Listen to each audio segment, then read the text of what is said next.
চটপটি ফুচকার প্রতি লোভটা আমার সেই ছোটোবেলা থেকে। আর বাসায় রান্না করে একপাশে দেখলাম চটপটির মশলা পড়ে আছে। তো আমি এই সুযোগ আর হাতছাড়া করলাম না। প্রথমে চটপটির যে ডালটা ছিল ওটা একটু ভিজিয়ে নিয়েছিলাম। ওটা অনেক বেশি পরিমাণ শক্ত হয়। এরপর আমি প্রেসার কুকারে দিয়ে দিচ্ছি এখানে পরিমাণ মতো জল, লবণ আর হালকা একটু হলুদ দিয়ে সিদ্ধ করে নিয়েছিলাম।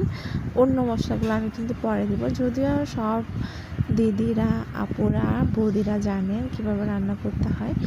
তা আমি নিজে রান্না করতেছিলাম, এটা একটু করে ভিডিও করলাম। তো কিন্তু সবাই আমার এই যে টকটা খুব বেশি পরিমাণ পছন্দ করে। এখানে আমি তেমন একটা কিছু দিই না, তবে মোটামুটি আমি আপনাদের সাথে শেয়ার করে দিচ্ছি।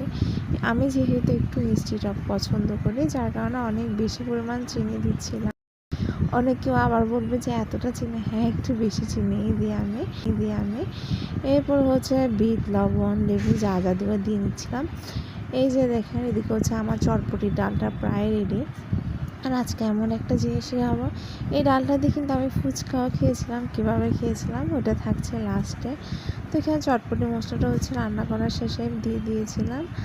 আর দিয়েছিলাম পেঁয়াজ আর যে কাঁচা লঙ্কা একটু কমই দিয়েছিলাম। এখানে চাইলে আপনারা চিলি ফ্লেক্স দিতে পারেন, কিন্তু আমার ছেলে খাবে না, যার কারণে আমি দিই নাই।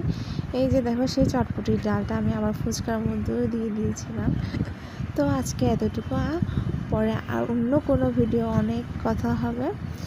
তো ভিডিওটা যদি ভালো লাগে অবশ্যই কিন্তু একটা লাইক করে দিয়ে যাবেন। নমস্কার সবাইকে, সবাই ভালো থাকবেন, সুস্থ